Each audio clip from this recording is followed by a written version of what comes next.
प्रकाश संश्लेषण की परिभाषा समझ लेते हैं। सूर्य के प्रकाश में पौधों के हरे भागों में उपस्थित पर्णहरिम या क्लोरोफिल की सहायता से कार्बन डाइऑक्साइड और जल के संयोग से ग्लूकोज आदि बनाने की क्रिया को प्रकाश संश्लेषण कहते हैं। अथवा इस परिभाषा को सरल भाषा में समझें तो हरे पौधे पर्णहरिम तथा प्रकाश की उपस्थिति में जल तथा कार्बन डाइऑक्साइड से भोजन अथवा कार्बोहाइड्रेट बनाते हैं और इस क्रिया में ऑक्सीजन गैस मुक्त होती है।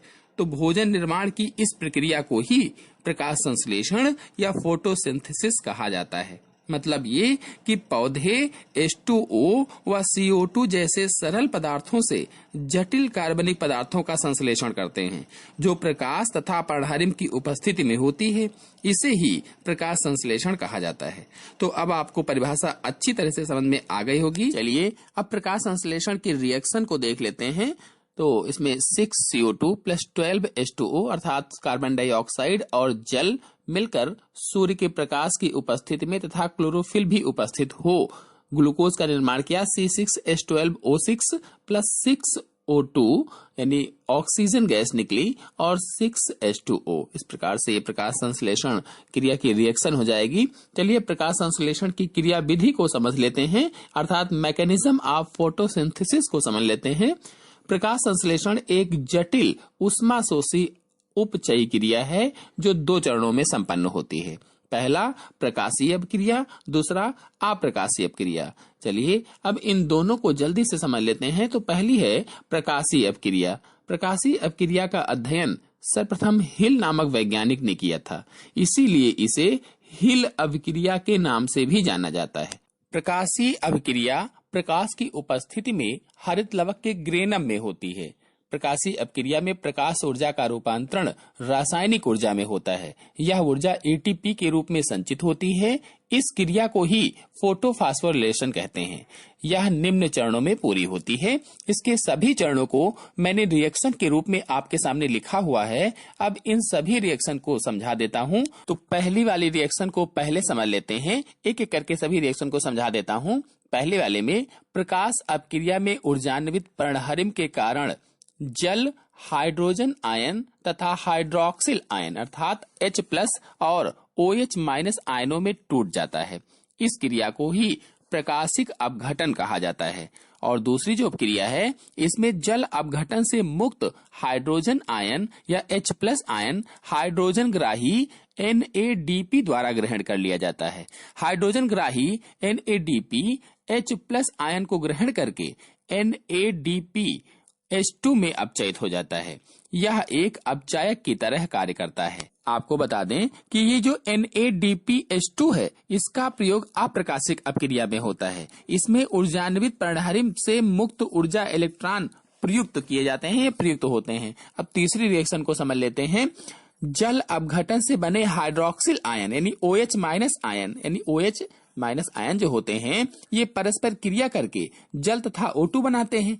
इस क्रिया में मुक्त इलेक्ट्रॉन ऊर्जान्वित पर्णहरिम अणु को उसकी मूल दशा में वापस ले जाते हैं। इसी के लिए ये रिएक्शन लिखी हुई है।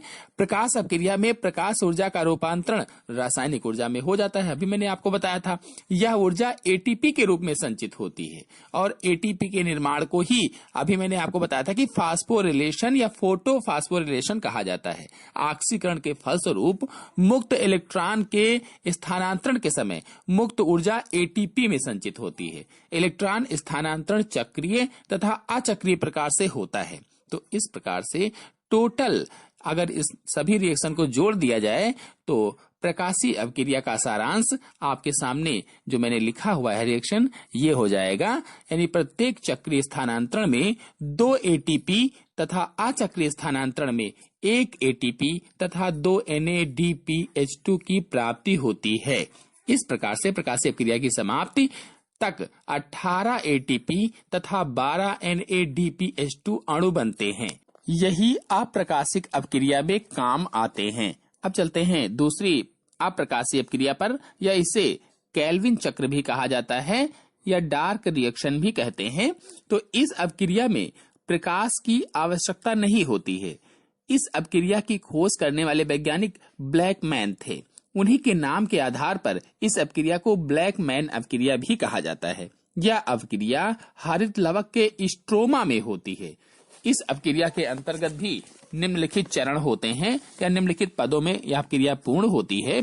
पहली, दूसरी और तीसरी रिएक्शन मैंने लिख रखी है आपके सामने।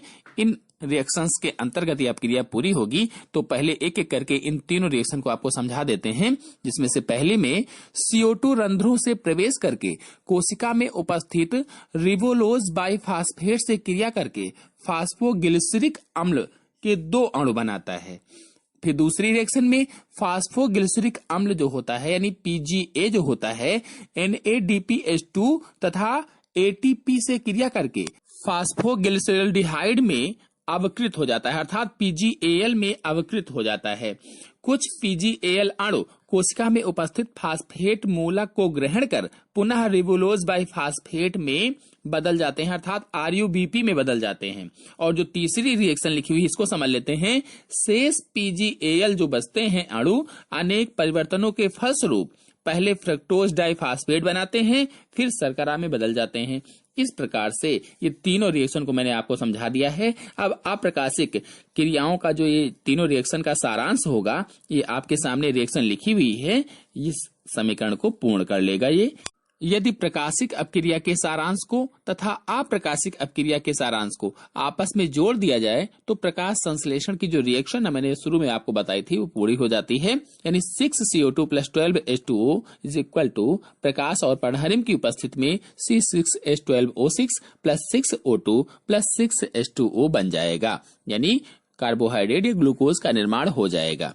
तो इस प्रकार से प्रकाश संश्लेषण की परिभाषा और प्रकाश संश्लेषण की क्रियाविधि अर्थात मैकेनिज्म ऑफ फोटोसिंथेसिस के बारे में मैंने आपको बताया। चलिए अब प्रकाश संश्लेषण को प्रभावित करने वाले कारकों के बारे में समझ लेते हैं, अर्थात फैक्टर अफेक्टिंग फोटोसिंथेसिस के बारे में बता देते हैं।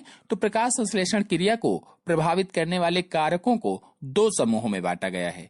पहला बाह्य कारक या एक्सटर्नल फैक्टर, दूसरा आंतरिक कारक या इंटरनल फैक्टर्स। तो सबसे पहले एक्सटर्नल फैक्टर या बाह्य कारक को बता देता हूं। इसके अंतर्गत प्रकाश, ताप, कार्बन डाइऑक्साइड, जल, खनिज तथा ऑक्सीजन आदि आते हैं।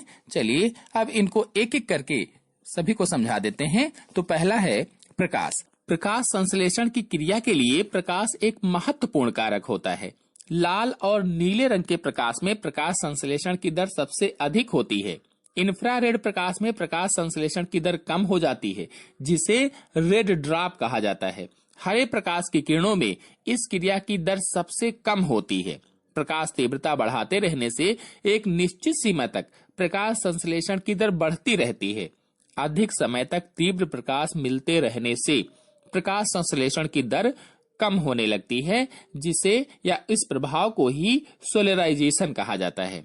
अब दूसरे पर आते हैं ताप, टेम्परेचर पर। तो विभिन्न जातियों के पौधों के लिए प्रकाश संश्लेषण प्रारंभ करने के लिए तापमान भिन्न भिन्न होता है। ठंडी जलवायु में प्रकाश संश्लेषण 3.5 डिग्री सेंटीग्रेड पर प्रारंभ हो जाता है, लेकिन गर्म जलवायु में पौधे 5 डिग्री सेंटीग्रेड से कम ताप पर प्रकाश संश्लेषण नहीं कर पाते हैं। सामान्यतः 10 डिग्री से लेकर 35 डिग्री सेंटीग्रेड ताप प्रकाश संश्लेषण के लिए उपयुक्त माना जाता है। प्रत्येक 10 डिग्री सेंटीग्रेड ताप पर वृद्धि पर प्रकाश संश्लेषण क्रिया दुगुनी हो जाती है, अर्थात 10 डिग्री सेंटीग्रेड ताप वृद्धि होने पर प्रकाश संश्लेषण की क्रिया दुगुनी हो जाती है। 40 डिग्री सेंटीग्रेड ताप से अधिक ताप पर क्रिया की दर प्रारंभ में बढ़ जाती है, लेकिन फिर धीरे धीरे क्या होता है कि कम होने लगती है। आते हैं अब अगले कार्बन डाइऑक्साइड पर या CO2 पर। यह प्रकाश संश्लेषण के लिए कच्चा पदार्थ होता है या रॉ मटेरियल होता है। वायुमंडल में लगभग 0.03% CO2 होती है। CO2 प्रायः सीमा कारक या लिमिटिंग फैक्टर बनी रहती है। CO2 की मात्रा 30 गुनी तक बढ़ाने से क्रिया की दर बढ़ती जाती है, यानी अगर 30 गुना इसकी बढ़ा दी जाए CO2 की मात्रा को, तो जो प्रकाश संश्लेषण की दर है वो बढ़ती जाती है। लेकिन इससे अधिक CO2 की सांद्रता क्रिया की दर पर विषैला प्रभाव डालती है। अगला है जल या वाटर। यह प्रकाश संश्लेषण में प्रयुक्त होने वाला कच्चा माल होता है या रॉ मटेरियल होता है। पौधा अवशोषित जल का कुल 1% प्रकाश संश्लेषण में काम लाता है। जल की कमी यानी जल की कमी क्रिया पर अप्रत्यक्ष प्रभाव डालती है। अगला है ऑक्सीजन, तो यह प्रकाश संश्लेषण को अप्रत्यक्ष रूप से प्रभावित करती है, यानी O2 की अधिक सांद्रता क्रिया पर विपरीत प्रभाव डालती है। और लास्ट है खनिज, तो इसमें जो होता है Fe और Mg पर्णहरिम संश्लेषण के लिए आवश्यक होते हैं। इसकी कमी से पौधों में क्लोरोसिस हो जाती है। यह प्रकाश संश्लेषण क्रिया की दर को भी प्रभावित करती है। चलिए अब आते हैं प्रकाश संश्लेषण को प्रभावित करने वाले आंतरिक कारक या इंटरनल फैक्टर्स पर। इसके अंतर्गत पर्णहरिम और पत्ती की संरचना मुख्य रूप से आते हैं। तो पर्णहरिम को अगर देखा जाए या क्लोरोफिल को देखा जाए तो यह प्रकाश संश्लेषण के लिए अत्यंत आवश्यक होता है। इसकी मात्रा क्रिया की दर को प्रभावित करती है। पर्णहरिम रहित पौधों में प्रकाश संश्लेषण नहीं होगा और जिनमें पर्णहरिम अच्छी तरह से होगा, पूर्ण रूपेण होगा, उसमें प्रकाश संश्लेषण पूर्ण तरह से होगा।